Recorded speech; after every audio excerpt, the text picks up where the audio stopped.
Bismillahirrahmanirrahim. Assalamualaikum warahmatullahi wabarakatuh. Alhamdulillahirabbil alamin wassalatu wassalamu ala asyrofil anbiya'i wal mursalin nabiyina Muhammadin wa ala alihi wa sahbihi wa man tabi'ahum bi ihsanin ila yaumiddin. Amma ba'd.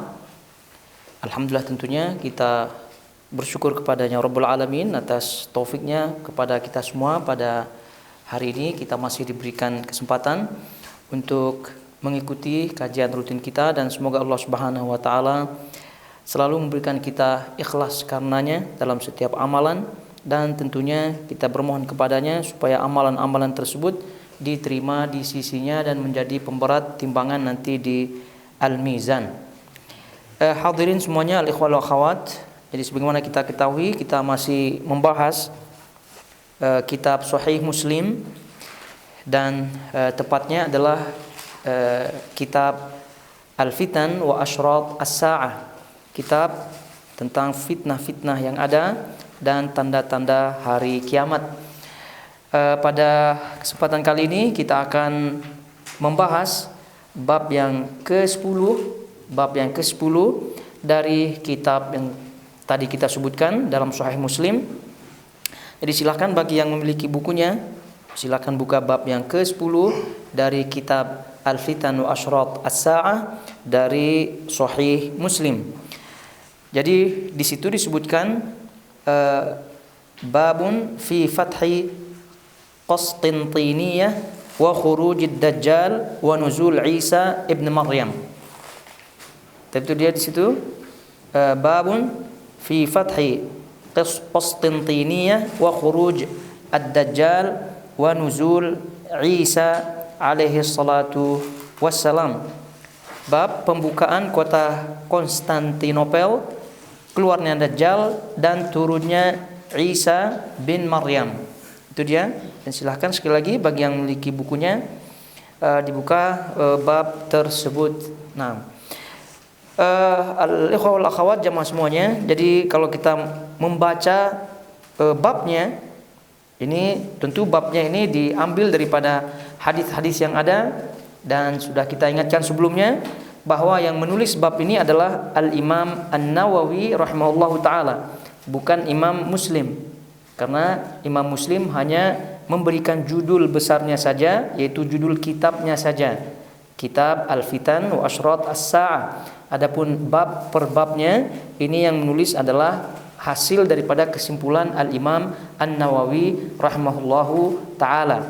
Nah, kalau kita melihat daripada bab yang ada yang disebutkan oleh Imam Nawawi dalam bab yang ke-10 ini, jadi kita mengetahui tentu ini adalah termasuk daripada Asyrat As-Sa'ah, tanda-tanda hari kiamat.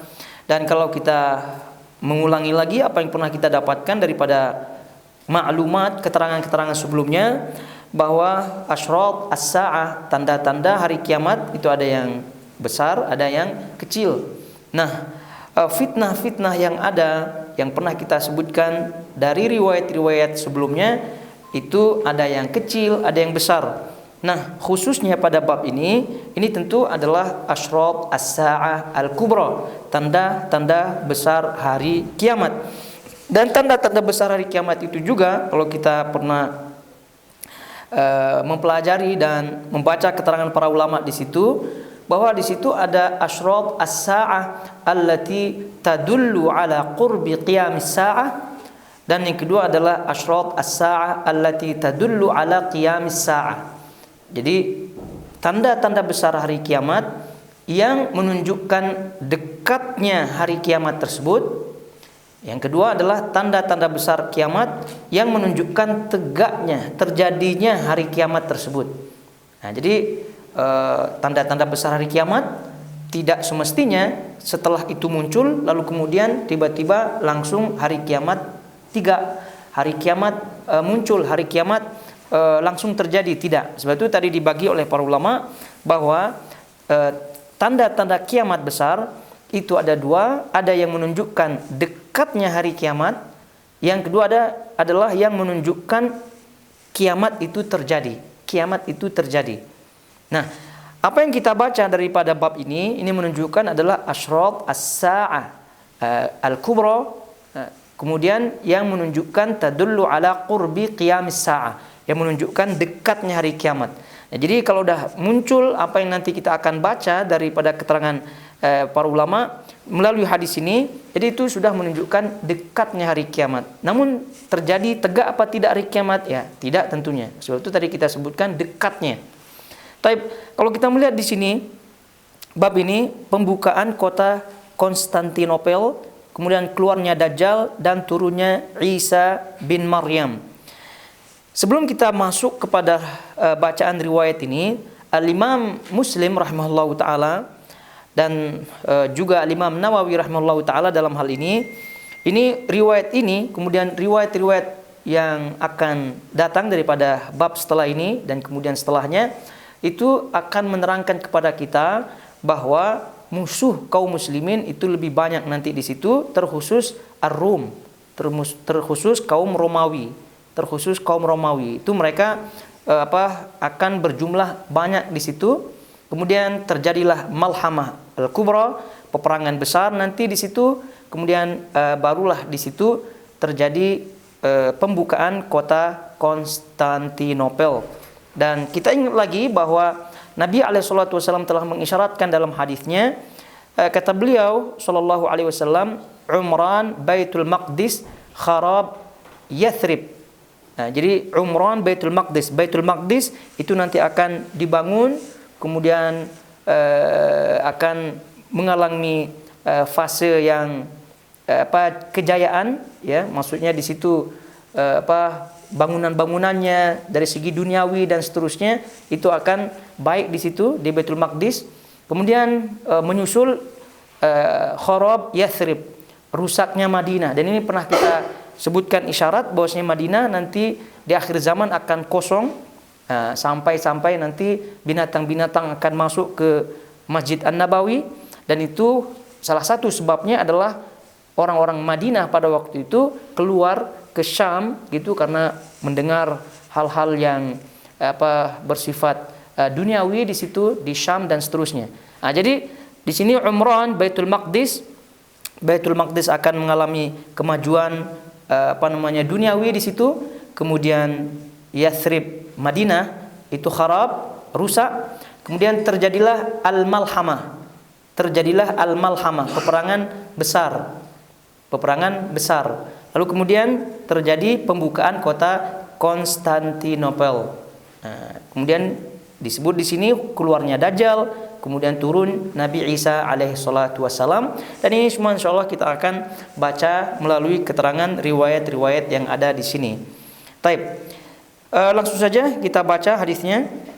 Wa qala haddatsani Zuhair ibn Harbin qala haddatsana Mu'alla ibn Mansur qala haddatsana Sulaiman ibn Bilal qala haddatsana Suhailun an abihi an Abi Hurairah anna Rasulullah sallallahu alaihi wasallam qala la taqumu as-sa'atu hatta yanzila ar-rum bil a'maq aw bidabiq fayakhruju ilayhim jayshun min al-madinati min khiyari ahli al-ardi yawma idzin فإذا تصافوا قالت الروم خلوا بيننا وبين الذين سبوا منا نقاتلهم فيقول المسلمون لا والله لا نخلي بينكم وبين إخواننا فيقاتلونهم فينهزم ثلث لا يتوب الله عليهم أبدا ويقتل ثلثهم أفضل الشهداء عند الله ويفتتح الثلث لا يفتنون أبدا فيفتتحون قسطنطينية فبينما هم يقتسمون الغنائم قد علقوا سيوفهم بالزيتون إذ صاح فيهم الشيطان إن المسيح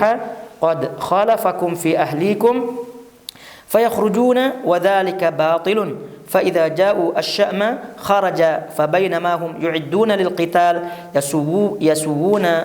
يسوون الصفوف إذ أقيمت الصلاة فينزل عيسى بن مريم صلى الله عليه وسلم فأمهم فإذا رآه عدو الله ذاب كما يذوب الملح في الماء فلو تركه لن ذاب حتى يهلك ولكن يقتله الله بيده فيريهم دمه في حربته. Taib. Jadi melalui sanadnya Imam Muslim rahimahullahu taala sampai kepada Abu Hurairah radhiyallahu taala anhu di sini, dan silahkan diikuti terjemahnya. Jadi kita baca terjemahnya melalui buku terjemahnya supaya memudahkan untuk mengikutinya. Taib, daripada Abu Hurairah radhiyallahu taala anhu, Rasulullah sallallahu alaihi wasallam bersabda, tidak akan terjadi hari kiamat hingga bangsa Romawi turun ke medan perang di suatu tempat bernama A'maq atau Dabiq. Taib. Jadi A'maq dan Dabiq ini adalah kawasan yang disebut oleh para ulama dekat dengan kawasan Halab. Kalau bahasanya Aleppo ya, di Syria. Nah, itu dekat dengan kawasan itu, dan di situ banyak mata air di situ. Ada sumurnya dan seterusnya, dan biasanya memang dahulu mereka kalau berperang itu selalu mendekati mata air. Ya, contoh saja perang Badar. Kenapa di situ Nabi Shallallahu Alaihi Wasallam dengan pasukannya tinggal di situ? Karena memang terkenal di situ ada sumur Badar di situ. Dan ya pasukan, ini termasuk strategi tentunya, apabila mendekat dengan mata air ya tentu pasukan itu tidak akan pernah kekurangan yang namanya air dan seterusnya. Oleh karena itu di sini pasukan Romawi ini turun ke medan perang di suatu tempat bernama A'maq dan Dabiq. Tadi kita sebutkan nama wilayah, sehingga ada sekelompok pasukan dari Madinah yang keluar menghadapi mereka. Ini kita baca dulu terjemahnya ya, supaya ada gambaran daripada riwayat ini. Kemudian kata beliau sallallahu alaihi wasallam, mereka adalah sebaik-baik penduduk bumi ketika itu, pada masa itu.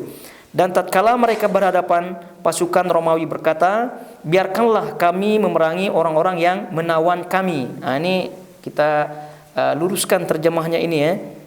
Jadi maksudnya apa? Biarkanlah kami memerangi orang-orang yang menawan kami. Jadi kita ada bayangan ringkas ya, bahwa kita bayangkan pasukan Romawi turun di kawasan ini, lalu kemudian berhadapan dengan kaum muslimin pada waktu itu. Kemudian pasukan Romawi mengatakan, biarkanlah kami memerangi orang-orang yang menawan kami. Jadi khallu bainana wa bainal ladzi sabau minna, yang orang-orang yang menawan kami. Jadi ada juga yang membaca subu minna, yang ditawan dari kami. Dan ini para ulama menerangkan maksudnya adalah orang-orang Romawi meminta kepada pasukan kaum muslimin agar menyerahkan orang-orang Romawi yang dahulunya beragama Kristen atau beragama Romawi tersebut, kemudian masuk ke pasukan kaum muslimin. Nah, jadilah mereka kaum muslimin. Nah, jadi dia ingin berhadapan langsung dengan kaumnya. Jadi oleh itu Romawi mengatakan, serahkan kepada kami orang-orang kami. Itu bahasa ringkasnya. Serahkan kepada kami orang-orang kami. Jadi orang-orang Romawi yang masuk Islam. Orang-orang Romawi yang masuk Islam. Ya, kenapa mereka masuk Islam? Ya karena ketika mereka terjadi peperangan dan seterusnya, jadi mereka pun menjadi tawanan kaum muslimin, dan sebagian di antara mereka masuk Islam. Nah, ketika mereka masuk Islam, jadilah mereka pasukan kaum muslimin, pasukan Islam. Nah, itu yang diminta oleh orang-orang Romawi pada waktu ini. Nah, baik. Jadi kita langsung saja. Kemudian kaum muslimin menjawab, tidak, demi Allah, kami tidak akan membiarkan kalian memerangi saudara-saudara kami. Karena walaupun asal mereka adalah Romawi, namun karena sudah masuk Islam, ya berarti innamal mu'minuna ikhwatun. Jadi sudah menjadi saudara. Maka terjadilah peperangan antara mereka. Lalu ada sepertiga yang kalah, di mana Allah tidak akan mengampuni dosa mereka untuk selamanya. Maksudnya lalu ada sepertiga yang kalah, di mana Allah tidak akan mengampuni dosa mereka untuk selamanya. Yang kalah maksudnya di sini diganti saja. Itu dikalah maksudnya yang lari daripada medan pertempuran, yang mundur daripada medan pertempuran. Sebab itulah kenapa mereka tidak diampuni oleh Allah Subhanahu wa taala? Karena mereka mundur dari medan pertempuran. Dan ini adalah at-tawalli yaumaz zahfi, mundur atau lari daripada medan perang tatkala pasukan sudah bertemu. Ini adalah termasuk min kabairidz dzunub, termasuk dosa besar yang tidak diampuni oleh Allah Subhanahu wa taala. Sehingga kita paham ya. Lalu ada sepertiga yang mundur, yang lari. Nah, ini kalau kalah ini kan nanti salah paham pula. Kenapa kalah? Allah Subhanahu wa taala tidak ampuni. Nah, itu dia. Ini di apa tuh? Di edit saja terjemahnya, yang mundur, yang lari daripada medan pertempuran. Jadi Allah tidak akan mengampuni dosa mereka untuk selamanya. Kemudian dan sepertiga lagi terbunuh sebagai sebaik-baik para syuhada di sisi Allah. Dan sepertiga lagi Allah memberikan kemenangan kepada mereka. Mereka tidak akan ditimpa sebuah fitnah untuk selamanya, menunjukkan keutamaan pasukan yang tersisa pada waktu itu dan juga yang mati syahid pada waktu itu. Lalu selanjutnya mereka menaklukkan Konstantinopel. Dan ketika mereka sedang membagi-bagi harta rampasan perang dan tengah menggantungkan pedang-pedang mereka pada pohon zaitun, dan ini mengisyaratkan bahwasanya persenjataan modern pada waktu itu sudah tidak berguna lagi. Ya, kalau memang ada persenjataan modern kayak di zaman sekarang, ya tentu mereka tidak akan memakai pedang-pedang atau tidak akan memakai peralatan persenjataan yang tradisional seperti ini. Kemudian tiba-tiba setan meneriaki mereka, sesungguhnya Al-Masih telah muncul di tengah-tengah keluarga kalian. Jadi Al-Masih di sini maksudnya adalah Dajjal. Jadi kalau kita lihat di situ, Innal Masiha qad khalafakum fi ahlikum. Tiba-tiba setan meneriaki mereka, sesungguhnya Al-Masih. Ini maksudnya adalah Dajjal. Karena Al-Masih itu dua ya, ada Al-Masih Isa, kemudian ada Al-Masih Ad-Dajjal. Nah, dua-duanya namanya Al-Masih. Ya, kenapa disebut Al-Masih Isa? Ya karena di antara mukjizatnya adalah menghapus apa yang sakit lalu kemudian sembuh. Nah, kemudian kalau yang Masih Ad-Dajjal itu disebut Masih, sama-sama menghapus maknanya. Ya, tapi yang satu terhapus matanya. Telah muncul di tengah-tengah keluarga kalian. Maksudnya syaitan pada waktu itu memberitahukan pasukan bahwasanya Dajjal itu sudah mengintai keluarga kalian. Mereka pun, yaitu pasukan pada waktu itu, berhamburan keluar karena ingin menyelamatkan keluarga masing-masing. Dan ternyata itu hanyalah kebohongan belaka daripada syaitan, karena memang tabiat syaitan adalah pembohong. Ketika mereka mendatangi Syam, ia muncul. Nah, dan ketika mereka sedang mempersiapkan peperangan dan sedang merapikan barisan, tiba-tiba datanglah waktu sholat dan turunlah Nabi Isa bin Maryam sallallahu alaihi wasallam, lalu ia mengimami mereka. Maksudnya di sini kata para ulama, ammahum di sini fa ammahum fa idza ra'ahu aduwallah. Fa ammahum di sini maksudnya bukan maksud daripada kedatangan Nabi Isa lalu kemudian tiba-tiba bahasanya ujuk-ujuk ya, tiba-tiba jadi imam, tidak. Jadi fa'ammahum ini maksudnya adalah menuju.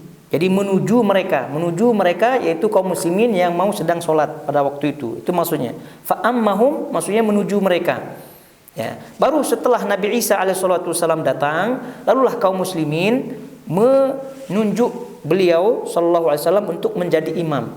Nah, begitu. Karena dalam hukum fikihnya ya, afdaliyah, keutamaan atau keberhakan atau yang lebih berhak untuk menjadi imam itu adalah tuan rumah.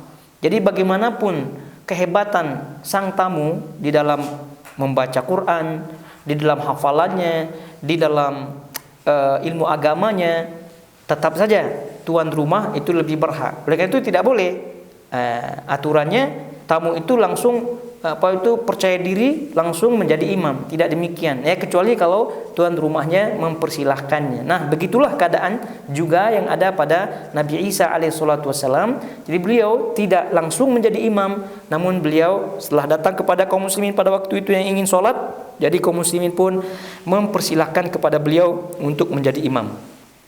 Kemudian dan apabila musuh Allah yaitu Dajjal melihatnya, niscaya ia akan meleleh sebagaimana garam yang mencair di dalam air. Meskipun seandainya saja ia membiarkannya, nantinya ia juga akan meleleh lalu binasa. Akan tetapi Allah menginginkan ia membunuhnya dengan tangannya, lalu memperlihatkan kepada mereka darahnya yang berada di ujung tombaknya. Jadi inilah gambaran ya daripada hadis ini, gambaran ringkas daripada hadis ini, bahwa hadis ini menerangkan bagaimana pasukan Romawi yang begitu banyak, kemudian juga bagaimana proses pembukaan atau penaklukan Konstantinopel. Jadi kalau kita membahas secara ringkas ya sejarah daripada penaklukan Konstantinopel. Jadi Konstantinopel ini kan bahasanya yang di sini. Kalau dahulu tidak bahasanya demikian ya. Itu nama daripada Konstantinopel yang dahulu sebelum nama ini Bizantium, bahasa kita Bizantium, Bizantinia kalau bahasa Arabnya. Nah, jadi kemudian berubah menjadi Konstantinopel, itu ringkasnya. Nah, Konstantinopel yang sekarang itu wilayahnya adalah wilayah sebagian wilayah Istanbul. Yang kita tahu sejarahnya yang menaklukkan kota Konstantinopel ini adalah Muhammad Al-Fatih, Muhammad Ats-Tsani Al-Fatih, yang semua kaum muslimin sepertinya kebanyakannya mengetahui tentang itu, apalagi sudah ada muncul film-filmnya ya Muhammad Ats-Tsani Al-Fatih. Jadi Konstantinopel ini penaklukannya secara total itu adalah merupakan tanda-tanda besar hari kiamat. Adapun penaklukan yang dilakukan oleh Muhammad Ats-Tsani itu bukan yang dimaksud dalam hadis ini. Oleh karena itu kata para ulama, secara zahir ya, kalau kita melihat keadaan yang ada, maka Konstantinopel atau Istanbul yang sekarang itu nanti di kemudian hari akan ditaklukkan kembali, akan direbut kembali oleh kaum Romawi. Itu akan direbut kembali oleh kaum Romawi. Jadi oleh karena itu kita dalam hal ini janganlah pernah mengait-ngaitkan suatu peristiwa yang kita lihat dalam keadaan sekarang dengan hadis-hadis Nabi Shallallahu Alaihi Wasallam, karena itu tidak benar adanya, dan itu yang pernah kita sebutkan itu akibat kepo yang level tinggi. Nah, jadi kalau keponya level tinggi, maka itu ya terjadilah semua dikait-kaitkan, kerajaan ini dikaitkan, negara ini dikaitkan, dan seterusnya. Dan itu yang sampaikan oleh para ulama tentang hal ini. Jadi sudah disampaikan oleh para ulama bahwa mengait-ngaitkan hal itu tidak benar adanya. Dan kita baca saja apa yang disebutkan dalam fatwa Islam Web ya terkait hal ini, karena ada yang bertanya tentang keadaan zaman sekarang, apa kaitannya turunnya Nabi Isa, kemudian juga dengan keadaan-keadaan masa kini, apa kaitannya.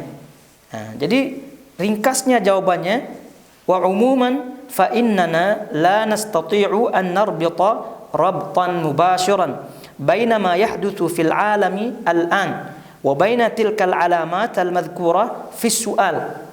Nah, jadi secara umum kita tidak bisa mengait-ngaitkan secara langsung apa yang terjadi di dunia zaman sekarang dengan hadis-hadis yang ada yang disebutkan oleh Nabi SAW sebagai tanda-tanda hari kiamat.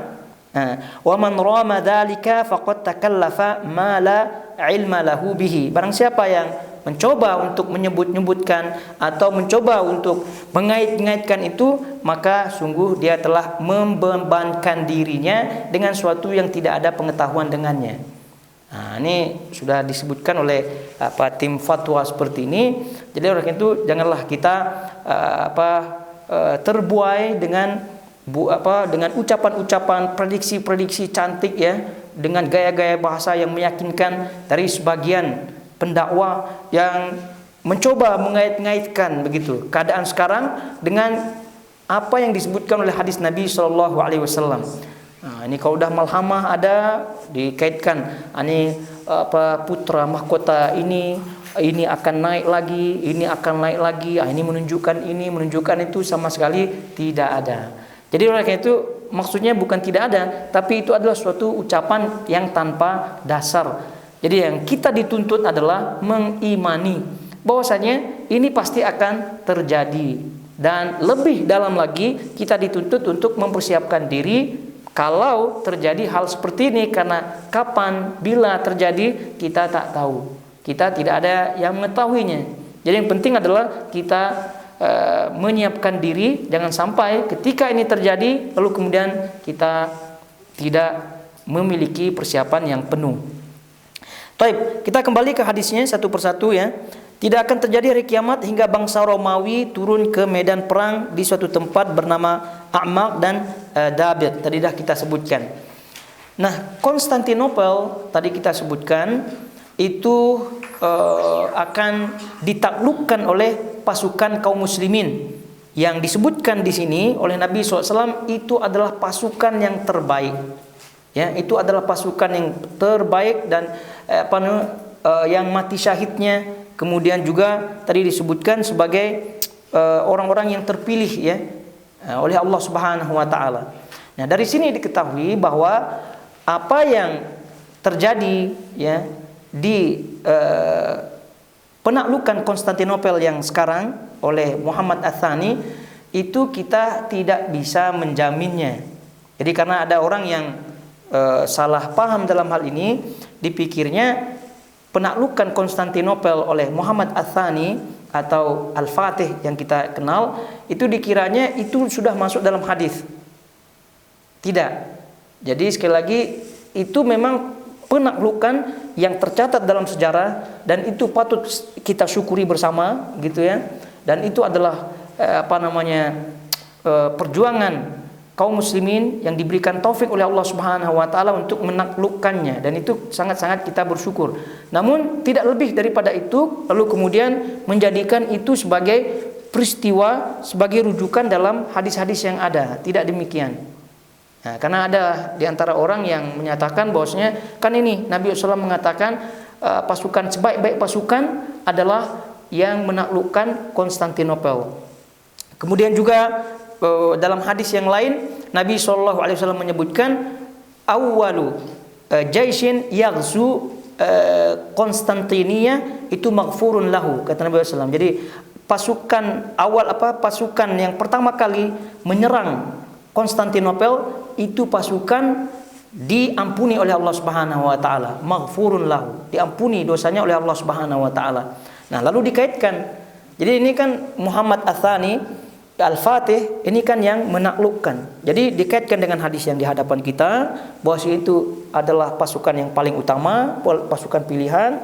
Lalu kemudian juga yang hadis yang tadi kita sebutkan maghfurun lahu, diampuni dosanya.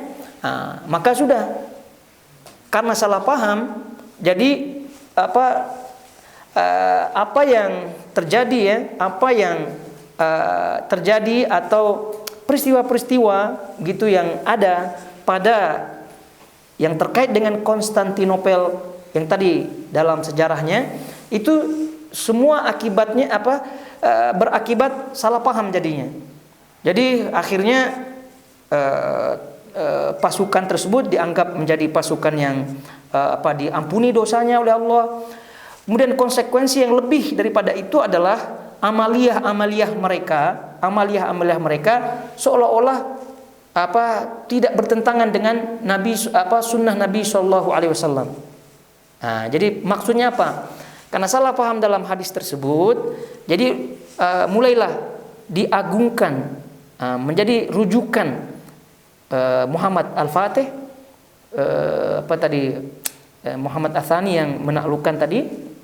Kemudian secara umum Turki Utsmani khalifah Ottoman menjadi rujukan. Kenapa? Karena konon memiliki pasukan yang disebut dalam hadis Nabi SAW. Padahal kalau kita melihat sejarah, ya ini kita buka-bukaan saja ya. Kalau kita melihat sejarah dan fakta yang ada, maka bid'ah yang terbesar, yang banyak, yang kita lihat dalam keadaan yang tersebar sekarang, itu muncul di Ottoman ini. Begitu, Ottoman ini. Dan juga kalau kita melihat fakta sejarahnya bahwa khalifah atau sultan-sultan Utsman ya termasuk Muhammad Ats-Tsani dan seterusnya, itu ulama-ulama yang mereka dekat dengannya adalah ulama-ulama sufi yang mereka agungkan. Ya, salah satu contohnya adalah Ibnu Arabi. Jadi ada ulama yang namanya Ibnu Arabi. Jadi Ibnu Arabi ini tokoh sufi, tokoh tarikat yang sangat-sangat terkenal sekali. Nah, itu Ibnu Arabi tanpa alif lam. Kalau Ibnul Arabi yang beralif lam itu Ahlus Sunnah. Nah, itu ringkasnya. Jadi fakta-faktanya bahwa di Turki Ottoman lalu kemudian sultan-sultannya itu jauh dengan sunnah. Jauh dengan sunnah. Nah, dipaksakan karena hadisnya ini konon katanya masuk kepada mereka begitu ya. Jadi apa yang amaliyah-amaliyah bid'ah atau amaliyah-amaliyah yang tidak ada sunnahnya daripada Nabi SAW ya, itu seolah-olah menjadi pembenar. Karena kata mereka ya, kalau pasukan itu sudah diampuni gitu kan, pasukan mereka adalah sebab pasukan, tidaklah mungkin amalnya itu menyelisihi sunnah Nabi SAW. Itu tidak. Ini secara akal memang masuk akal. Oleh karena itu orang awam pun akan mudah untuk terpengaruhi.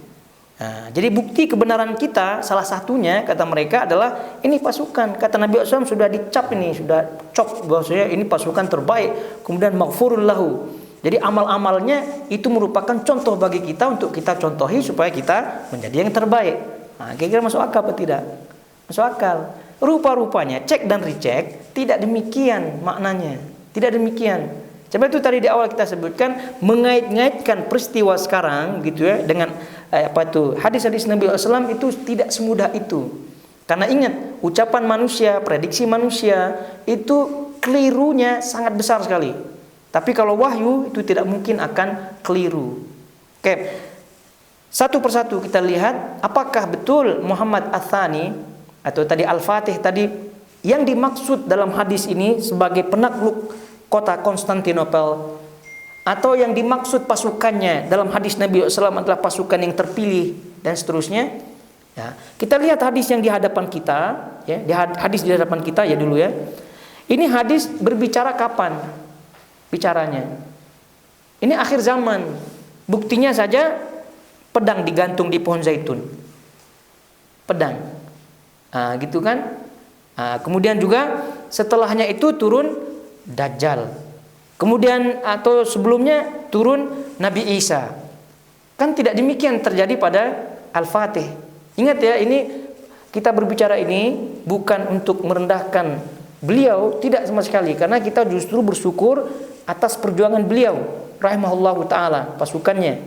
Nah, ini sangat-sangat kita bersyukur melalui beliau pasukannya Allah Subhanahu wa taala menaklukkan Konstantinopel yang tidak pernah ditaklukkan sebelumnya.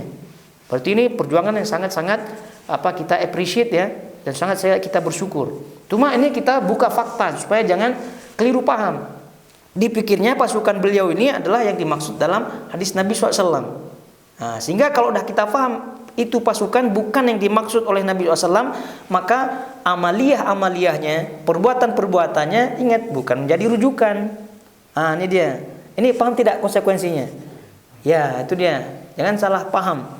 Jadi ini sudah setelah paham ya mudah-mudahan bisa dijelaskan kepada yang lainnya, dan minimal untuk diri kita tidak terpengaruh dengan syarah-syarah atau penjelasan-penjelasan yang keliru dalam bab ini. Taib, dalam hadis sekarang dalam bab kita sudah kita yakin ya, bukan yang dimaksud adalah pasukan Al-Fatih Muhammad Ats-Tsani, itu tidak. Ya kenapa? Karena setelah itu terjadi turun-turun yang luar biasa nih, Dajjal, Nabi Isa, berarti udah confirm bukan? Terus kemudian tadi disebutkan kata Nabi SAW, awwalu jaishin yaghzu Konstantinia.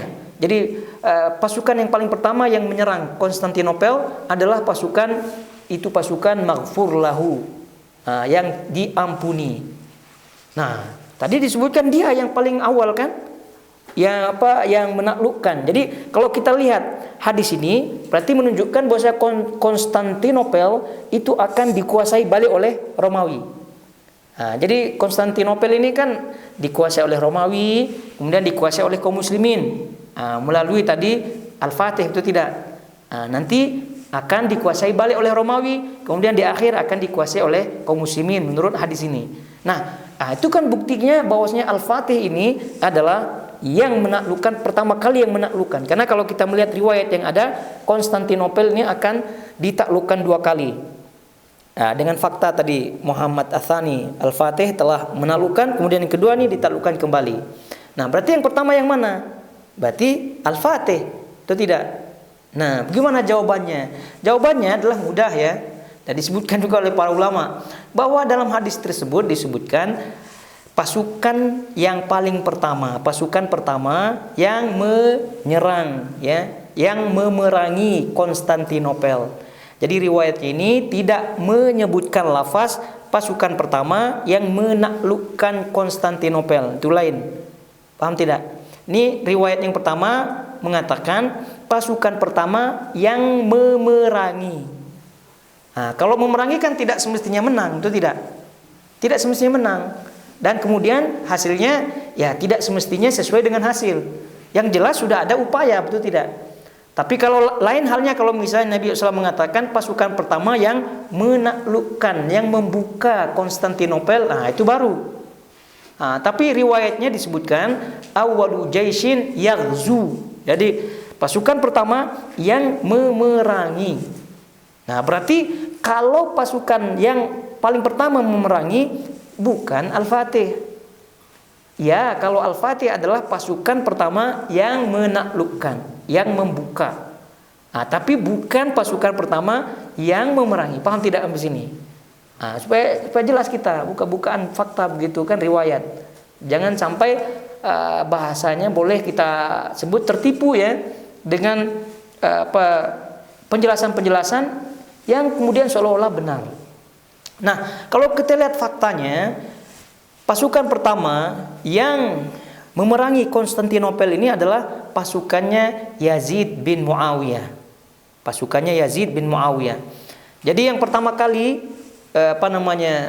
ada upaya untuk memerangi itu Muawiyah bin Abi Sufyan, sahabat Nabi SAW. Jadi kita ketahui kan raja pertama, khalifah atau sistem kerajaan yang pertama kan dinasti Umayyah, betul tidak? Nah, rajanya yang pertama adalah Muawiyah bin Abi Sufyan, yaitu sahabat Nabi SAW. Nah, beliau sebenarnya sudah ada upaya untuk ke situ, ke Konstantinopel, tapi tidak sampai kepada memerangi, Berarti bukan beliau dalam hadis ini. Jadi ada upaya untuk memerangi tapi belum sampai perang. Berarti Muawiyah tidak masuk. Karena Nabi SAW kan menyebutkan pasukan pertama yang memerangi. Nah, tapi kalau ada upaya untuk memerangi, untuk menaklukkan, ada upaya tapi belum sampai perang, itu Muawiyah sudah ada. Nah, tapi beliau meninggal dunia, ringkasnya diganti oleh anak beliau, Yazid bin Abi Sufyan. Dan Yazid ini kalau Yazid bin Muawiyah, kalau kita ketahui bersama, ini yang paling dimusuhi oleh kaum Syiah. Betul tidak? Sejarahnya kan di zaman beliau lah Husain, beliau yang memerintahkan menangkap Husain gitu. Namun di tengah-tengah penangkapan rupanya Husain terbunuh, kemudian terpenggal lehernya. Ya, beliau sebenarnya tidak menyuruh untuk memenggal leher ya. Tapi pasukan kalau sudah perang ya gitulah, tidak terkontrol. Jadi dialah yang paling diburu oleh Syiah ini, Yazid bin Muawiyah. Dan beliau tidak termasuk sahabat Nabi SAW, sehingga bebas ya untuk kita berkomentar kepada beliau baik buruknya begitu. Baik buruknya ya ada plus ada minusnya begitu. Tapi kalau sampai dia sahabat, maka kita tidak boleh membicarakan keburukannya. Ini Yazid bin Muawiyah, anak daripada Muawiyah ini, itulah pasukan pertama yang beliau bentuk. Dan sampai kepada Konstantinopel itu, sampai berperang. Ya cuma qadarullah tidak menang gitu.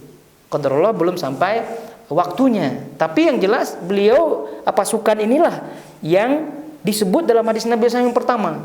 Dan terbukti dalam pasukan itu ada sahabat-sahabat Nabi SAW. Yang terkenal kalau kita mendengar Abu Ayyub Al-Ansari.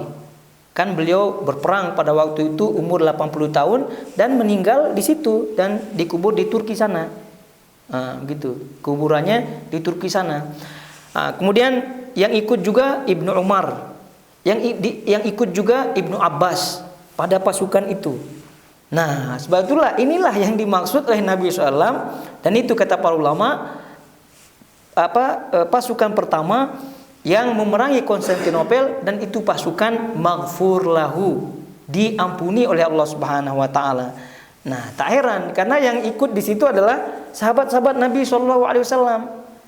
Nah, kemudian kalau kita mengikuti amalan-amalan daripada pasukan tersebut pun tak masalah. Karena amalan-amalannya sudah boleh dipastikan mengikuti sunnah Nabi Shallallahu alaihi wasallam. Itulah sebagai rujukan kalau mau rujukan dari sisi pasukan yang disebut oleh Nabi Shallallahu alaihi wasallam.